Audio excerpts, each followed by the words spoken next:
Welcome back to another video, you guys. This time we are doing things a little differently, but we are here at another flip property that we currently completed, and I've got a nice white chart and a board here with all the numbers for you guys. And then I'm joined with my business partner, Sajeed. We'd be talking about breaking down how the financing was, what we did to this particular project, the timeline, everything that you would need to know for a particular flip. Speaking about this property, we are located in the community of Calgary, Erin Woods. Tell me more about the property itself. Yeah, this is Southeast Erin Woods, as Hafel mentioned, right? Like it's a 3-bedroom up, 1-bath bungalow, 1,050 square feet, built in 1981.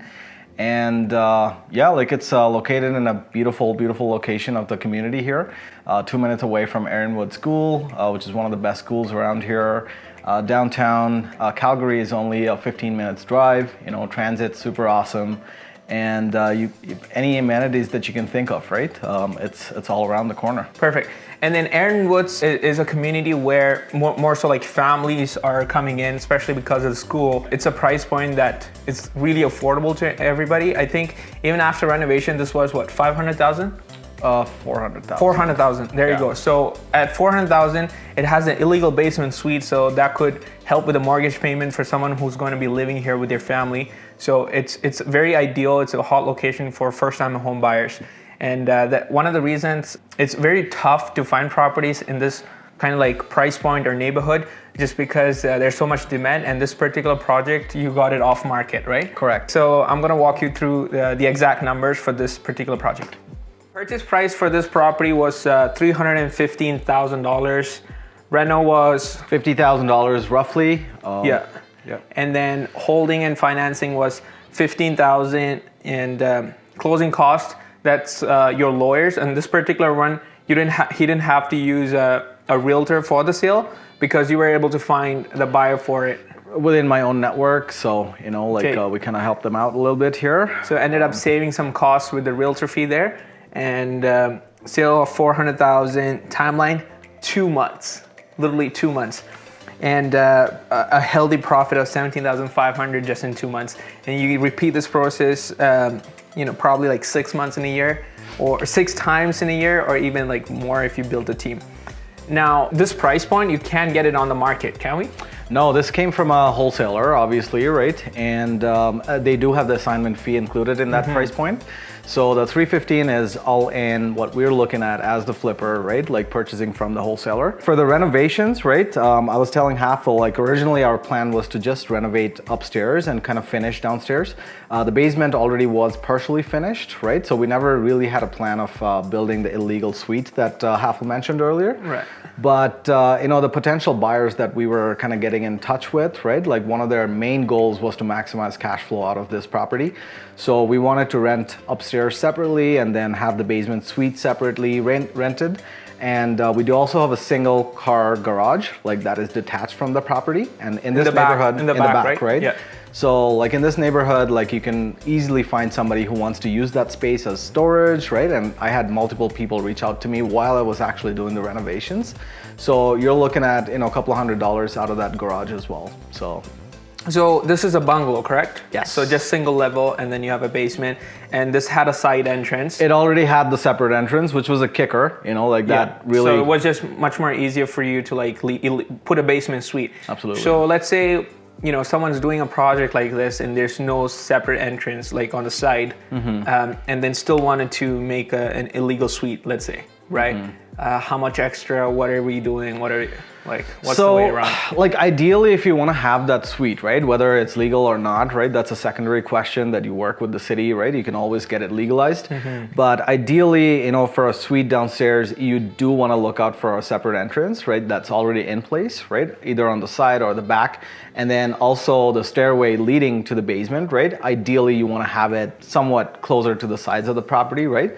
A lot of these newer homes, right? Like they have the stairwell like right in the center of the property, right? Which becomes an issue, right? Because how do you block off that area and kind of separate the two suites, right? So when you're looking to, let's say, buy a house, like you you make sure the stairs and this on the side so you can like suite it? Is that? So far, like, all the projects that I've done, I've gotten lucky enough where we have the separate entrance or we have the rear entrance, right? And the stairwell just happens to be there. Perfect. And that's particularly something that I'm looking for, right? Because I do want to suite the basement. And then I think in like times like this where the market is kind of like fearful, where nobody knows what exactly is happening, a lot of people are kind of like holding back on their decision of buying a new property, but having an extra suite like really helps them, like, for sure, like make that decision, because it's really a mortgage helper. Absolutely. And in this market, like when you mentioned, like, the vacancies and rental market in general, like we are in one of the lowest vacancy in Calgary that we have seen historically, right?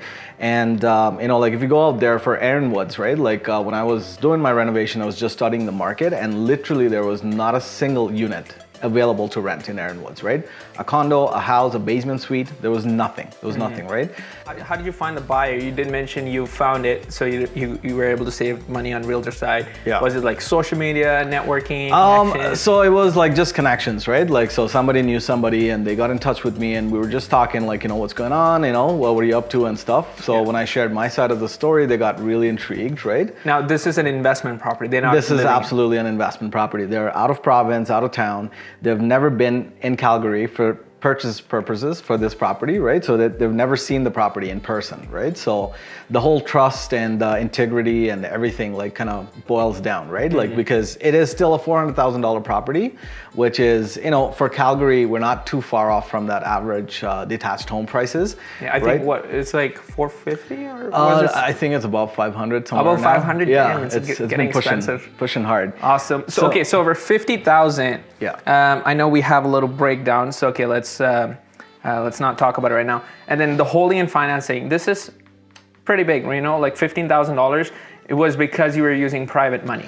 I was using private money, right? And even from Calvert Home mortgages, right? Like the particular product that I went with on this property is the 10K product that they have. Yeah. And at the time, their interest rate was about 15.5, right? Yeah. And then you got a 0.5 like for lender's For fee. their fee, yeah. Yeah, so the interest cost on that was definitely higher. And then you got other holding costs like your utilities, your property tax, right? Like, so this includes property taxes, insurance, utilities, and financing costs for the lender. And the reason why it's still so low is because we were able to turn this property around in 2 months, right? Now this, like, I flip houses too, but like this is a very tough thing to achieve because you were able to find the buyer right away too. Because most times, like, renovation itself, like if it's a small renovation, I think might take 4 to 6 weeks, right? And probably another 2 months to sell, right? So ideally you're looking at 3 months, but yeah, kudos to you, man, like to do it under 2 months. Now let's quickly talk about the numbers or the breakdown. So in terms of purchase price, we mentioned $315,000. You put a $10,000 down payment, right? Correct. So he basically bought this property just for $10,000. Now most of you can do that. And then you were able to get the rest of the funding. Okay, the number's a little off here. So 315, this is supposed to be 305. And then it was funded by Calvert, correct? Yeah, so the reason why it's 310 is because Calvert has their lender's fee at 1.5%, which is about $5,000 on this one. Right. So they add it up, right? You pay for it up front in a sense, right? So perfect. Okay, so basically you give $10,000. The lender, which is Calvert in this case, we'll have a link for them down below. You can reach out to them. They funded the rest of the purchase. Correct. So you basically go to your lawyer's office, give $10,000 check, you get the product or the house, right? And then for reno, you spend about $50,000 now. How was that? So most of that fund was also coming from private investors. So I have been reaching out to a lot of people, and through social media, people have been reaching out to me where they wanted to partner, they wanted to invest in my projects, right? So I was able to kind of raise that capital through promissory notes. And so now people who's really getting into real estate, they want to flip their first house. They have, let's say, $10,000, $20,000. They can go buy it. Now the biggest, the challenge is to get the rental cost. Now this rental cost, you mentioned you got it from a private person. Was that from like mostly networking, social media? Where was that? Yeah, networking, definitely like somebody's wife, like going through my stories, for example. They go tell the husband, right, hey, we could do something about this, right? Or just friends reaching out, right? Like people from my university and, just a greater network, right? Because you put your name out there saying that you're doing real estate, and if there's an opportunity, for sure, people reach out to you. Okay, so social media, take it to your advantage. And okay, in terms of work, so you did a $50,000 rental for 1,000 square feet bungalow, correct? 1,050, upstairs and basement. So work done, you did mention washroom was previously updated a little bit? So yeah, the main floor washroom, for example, we didn't have to do much, right? We kept the old vanity, we kept the old tub, right? So we just changed the toilet and redid the tiling and the flooring, right? And painted the whole place, obviously. Changed the light fixtures, right? For the basement washroom, right, it was a little bit more extensive because the standing shower that we had in place was all moldy and just coming off. Yeah. So we replaced that whole thing. Again, we got lucky with the vanity. It was fairly new, right? We did the toilet and then just flooring and paint, right? You updated the washroom. You didn't have to like do a full gut where you change the tub and plumbing. Okay, just updation on it, and then full paint throughout the property, upstairs, downstairs. Flooring, I see that you did vinyl. Yes, luxury vinyl planks. These are top of the line, 6.5 millimeter rigid core. That's the thickness, or yeah, that's the thickness of the rigid core, and you get like a 25 years warranty, right? 25-year warranty. Yeah, and it's transferable to the new owners, right? So Wow. that's one big kicker when you're trying to sell it. We're You all updated the brand full new. kitchen. Yeah, so for both upstairs and downstairs, right? They were pretty dated, and we tried to knock out some walls, right? Just have a more open feel for the dining and kitchen and living area. And for kitchens, you know, again, we went with IKEA kitchens. We got it all delivered at home, and then most of the work was actually done by myself and my wife. She was kind enough to help me out on this one. So we did spend a few days, but you know, we got it done, and we saved some money there. You know, I did get quotes for the installations, right? Like, so for the upstairs, you know, we were looking at like $5,000 just for installation. Just for installation. So you were right? able to save that by putting in some sweat equity, probably like a few days. Exactly. And then for the basement kitchen too, it was like $2,500 to $3,000, right? So we saved that much money. So you add it all up, you know, and those guys, they weren't gonna install the sink, they weren't gonna do the countertops, right? So so we were able to save some money there. How was the timeline? Because I know you ordered from IKEA. Yeah. So IKEA was the timeline for the kitchen, like to be honest, it was a nightmare on this one, because right? you finished it in 2 months, right? Yeah, we did, but we did have to go back and forth, you know, try to source IKEA kitchens like that were not available in Calgary and Edmonton. I had to get it from BC or Ontario, right? So we had to go through some hoops, right? Trying to save some money. Obviously, you can go to a custom kitchen builder, right? It will be way more expensive. Yeah. But, you know, you're trying to save some money, you gotta face some challenges. Now, right?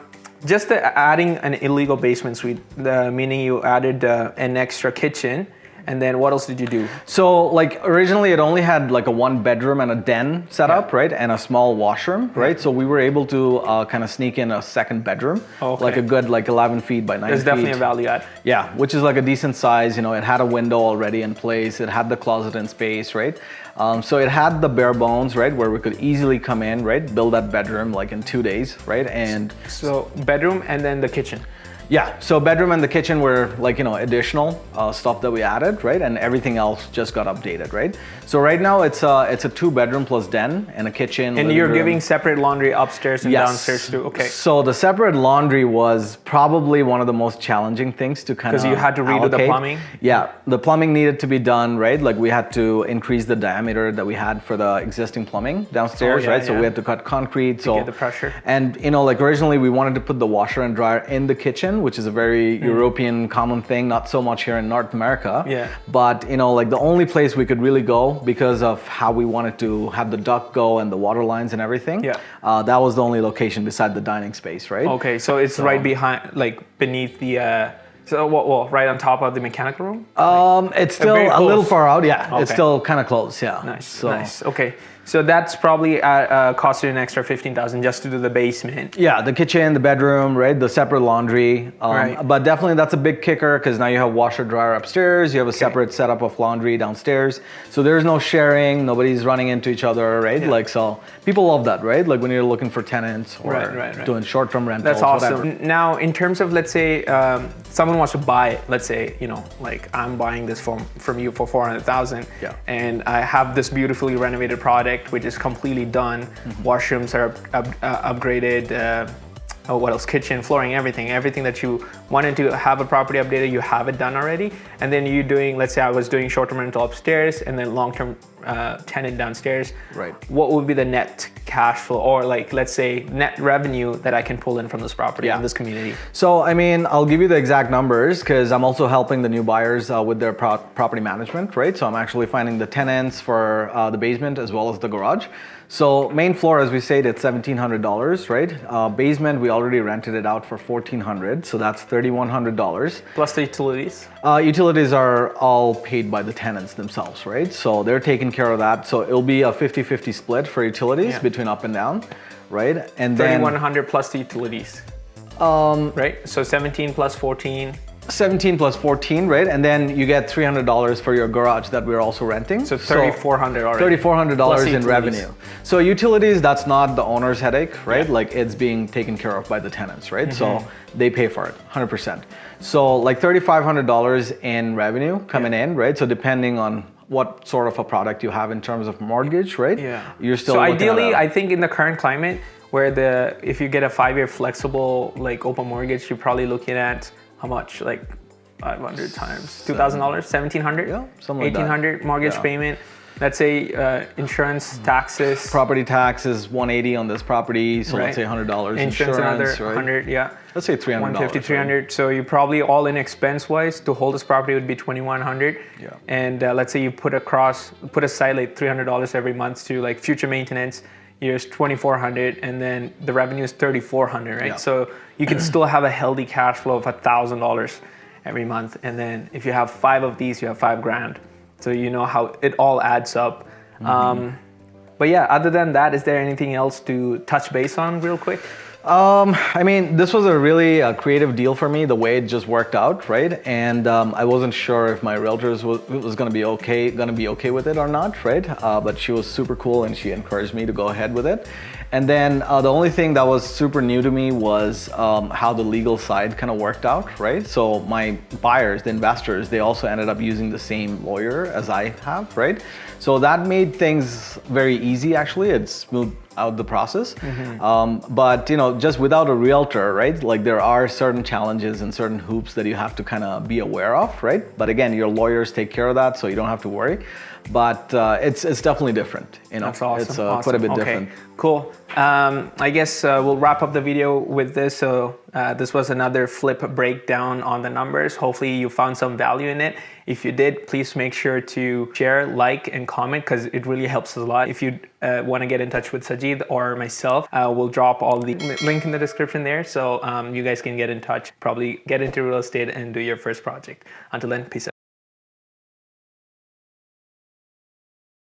But I'd have to move around to like create some attention. What's up, you guys? We are back with another video. This time, you're making me laugh. All right, 3, 2, 1, let's go. Hey, this is Sajeed. How's it There's going, so guys?